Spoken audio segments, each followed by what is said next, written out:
she knows very well international summits and conferences, and she will tell us about the gender-sensitive humanitarian action from Ecuador and elsewhere in South America. Por favor. Thank you so much. First, I want to say Happy Mother's Day for you.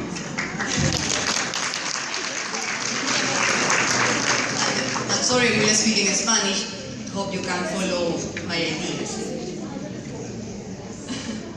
Bueno, sinceramente yo quiero agradecerle a la vida esta oportunidad de compartir con mujeres como ustedes, mujeres poderosas, apasionadas, valientes, que no tienen miedo a seguir sus ideas y a seguir su corazón. Yo ayer escuchaba a una de las participantes decir que era muy difícil ser una mujer en el Medio Oriente.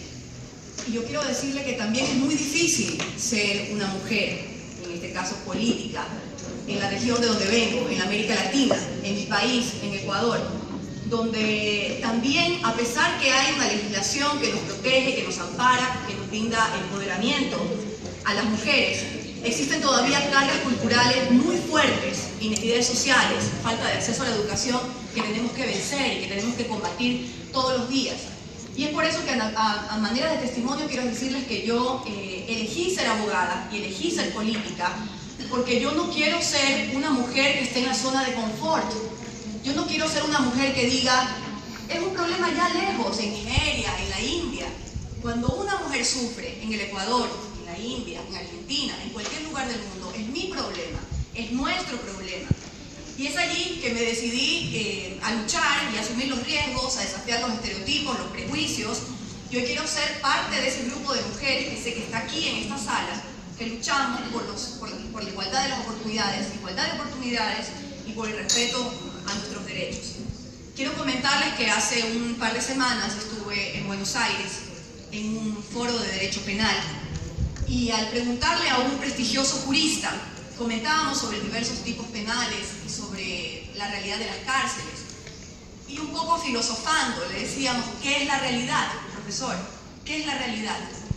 Y él se quedó pensando y dijo, miren, la realidad no se la puede analizar desde la comodidad de la casa, mirando la televisión simplemente. Y peor, tomando un cóctel en la Costa Azurra. Me dijo algo muy impactante, la realidad son los muertos. La realidad son los muertos. Y esta frase tan impactante creo que nos lleva al compromiso que yo me llevo a mi país, porque me llevo la inspiración y el compromiso de todas ustedes, que es nuestro deber salvar vidas. Y yo sé que aunque no hablemos el mismo idioma y tengamos distintas culturas, distintas religiones, creo que nuestra riqueza justamente se basa en esa diversidad y en nuestra identidad, en cada una de nuestras identidades. Pero nuestro compromiso como mujeres y como ciudadanas es indignarnos, es luchar, es movilizarnos cuando una mujer en el mundo sea víctima de violencia. Y tenemos que darle como arma la educación para que pueda tomar las riendas de su vida y para que pueda vencer la pobreza y ser parte protagonista de la historia. Creo que jamás podemos permitir que por la justificación de una religión, de una ideología o de una creencia o de un patrón cultural que a veces está tan instalado en nuestras sociedades, un ser humano, una mujer, sea anulada en su dignidad, sea irrespetada en su libertad, en su integridad. Y para el respeto de esa dignidad, más allá de cualquier creencia, religión y esa maravillosa diversidad que tiene nuestro mundo, creo que el marco referencial por el que debemos luchar son los derechos humanos. Los derechos humanos no deben distinguir credo, no tienen color de piel, no tienen religión. El acceso a la educación, nuestra libertad, el acceso a elegir nuestro proyecto de vida. Y es por eso que he marcado esta conferencia dentro de pensar cómo se ejercen los derechos, se respetan realmente los derechos humanos en nuestras sociedades. Y lo he dividido entre los aspectos culturales, entre cuáles son los factores estructurales que hacen que exista violencia en una sociedad, y por último, cuál podría ser el rol que deberíamos asumir desde lo político y desde lo ciudadano. Porque independientemente que estemos en un puesto de elección popular o ejerciendo una dignidad por la representación de nuestros países, es nuestro deber como ciudadanas, empoderadas de nuestros derechos, luchar. Entonces, para continuar, la violencia desde lo cultural como una expresión del poder. Frecuentemente en las sociedades hay alguien que ejerce el poder, ya sea de forma individual o grupal, y que ejerce, se impone contra otro ser humano. ¿Cómo se expresa y se respetan los derechos humanos en nuestras sociedades? El derecho a la vida, a la libertad, el acceso a la educación de nuestras mujeres. Las cifras no mienten, y les voy a dar algunas, les voy a referir a algunas cifras del Ecuador y también del mundo. Solamente en mi país, 6 de cada 10 mujeres han sido víctimas de algún tipo de maltrato, sea psicológico, sexual o físico. Estas cifras que reflejan comportamientos culturales aceptados por la sociedad, como por ejemplo, pensar que anualmente 800.000 mujeres son víctimas de la trata de explotación sexual, convirtiéndose en un rubro millonario después del narcotráfico y después de la venta de armas, de la venta ilegal de armas. La explotación sexual de nuestras mujeres, de la dignidad de nuestras mujeres. Entonces pensar que la violencia que sufren las mujeres por el simple hecho de ser eso nos llama a la reflexión. Y desde la racionalidad tenemos que entender cómo es que el hombre, que debe ser nuestro compañero, nuestro colega en la vida, se convierte en un victimario. ¿Cómo es que se convierte en un asesino? ¿Cómo es que se convierte en alguien que ejerce poder o maltrato contra una mujer? Y nosotras lo permitimos. Y las mujeres lo permitimos y guardamos silencio. De allí también las cifras en Ecuador de que muchas mujeres, por miedo justamente a perder esa posibilidad de tener el hogar, porque no ejercen una actividad económica y el esposo es el único que mantiene el hogar, no lo dejo y aguanto el maltrato o la violencia.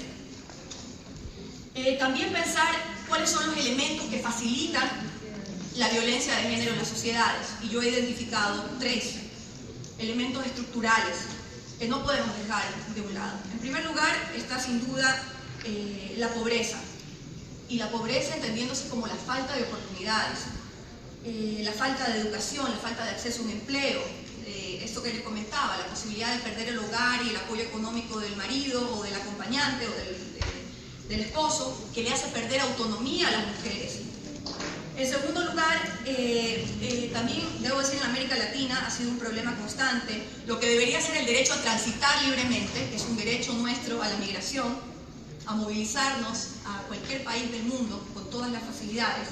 Se ha convertido en el caldo de cultivo de la trata de mujeres con fin de explotación sexual y de situaciones de violencia, que son engañadas muchas mujeres porque se encuentran en situación de pobreza, intentan aspirar a un empleo, intentan aspirar a un mejor proyecto de vida, caen en estas redes de narcotráfico, en estas redes de tratas y se convierten en víctimas. Solamente, por mencionarles, en América, la frontera entre México y Guatemala es considerada como una de las fronteras más peligrosas del mundo y en la que existen mayores riesgos de la movilidad de las personas.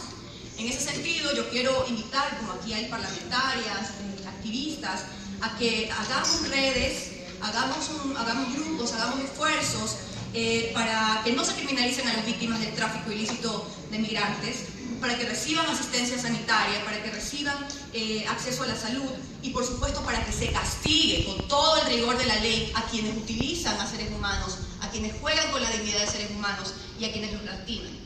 Y en tercer lugar, creo que me falta poco tiempo, el tema de los estereotipos. Cuando una sociedad nos impone sus prejuicios y sus estereotipos y las mujeres lo aceptamos y cedemos y dejamos de realizar nuestros sueños, nuestros proyectos de vida, eso también es violencia. Cuando una mujer no tiene derechos, cuando una mujer niega sus derechos, la violencia se instala. Y aquí lo podemos nosotros determinar, cuando nos imponen la maternidad como único destino de realización de las mujeres, cuando nos imponen simplemente tareas domésticas y coartan esa posibilidad del acceso a la educación, al trabajo, a la libertad de decidir. Desde lo político puedo decirles, como para terminar el análisis en cuanto al tema de los derechos humanos, no nos sirven simplemente las conquistas en la legislación. Yo fui parte del proceso constituyente del año 2008, en el que se creó una nueva constitución para mi país, y el objetivo central fue la equidad de género como una política de Estado del Ecuador. Entre las conquistas les puedo hablar muchísimas: principios de libertad, el derecho a decidir sobre la vida sexual y reproductiva, el acceso efectivo a los trabajos, a la remuneración equitativa. Pero realmente no tenemos las garantías materiales, las herramientas para una igualdad de oportunidades en las mujeres. Debo decirles que tenemos un parlamento en el Ecuador que tiene el 42% de representación femenina. Sin embargo, no podemos quedarnos únicamente con la representación. Tenemos que ir a la acción, tenemos que ir al cambio material, a la igualdad material de nuestros derechos. Finalmente, aquí conversaba con un estudiante colombiano que me decía que esta mañana en el taller con las parlamentarias hablamos únicamente de los problemas que padecen muchos seres humanos, la acción humanitaria con los refugiados en algunos lugares del mundo, pero nos olvidamos un poco de conversar lo que ocurre en Colombia por el problema de la guerrilla con las FARC, que lleva más de 50 años. Un problema muy grave que obliga a miles de personas, a miles de colombianos a abandonar su territorio porque viven en situación de violencia, porque hay bombas, porque los matan, porque los secuestran. Y nosotros, al ser país fronterizo, acogemos a cerca de 60.000 colombianos que están con la condición de refugiados. Y si bien tenemos toda la apertura y abrimos nuestro corazón y nuestros brazos a nuestros hermanos colombianos, no tenemos políticas integrales, políticas completas para realmente integrarlos a nuestra sociedad y para que calmen de alguna manera el dolor que viven. Recordemos que los refugiados son millones de personas que por razones de violencia, persecución, guerra, violación a sus derechos humanos son obligados a abandonar a sus países. Y creo que una condición de humanidad es brindarles esas garantías de protección. Finalmente, queridas amigas, colegas, como les he dicho, yo me voy a regresar a mi país con dos cosas: inspiración y compromiso de esas batallas, de esas luchas que cada uno de ustedes rinde en cada uno de sus países. Yo sé que el desafío es inmenso, que las condiciones de igualdad de la mujer aún nos falta mucho para poder lograrlas, que es en un mundo injusto, pero es allí donde debemos sacar nuestro talante y nuestro esfuerzo de cada día. Porque quiero concluir con estas palabras y que se me escuche bien. Lo digo en español y espero que se traduzca bien. Ningún Estado, ningún hombre, ninguna sociedad, ninguna religión, ningún amor tiene el derecho o puede esclavizar nuestras almas, nuestras mentes, nuestros proyectos de vida, nuestra vocación de servicio. Porque, señoras, somos libres. Yo lo digo en voz alta y despacio. Somos libres de elegir nuestro proyecto de vida, de equivocarnos, también de triunfar. Somos libres, cada una de nosotras, de escribir la historia que cada una decidamos hacer. Muchas gracias.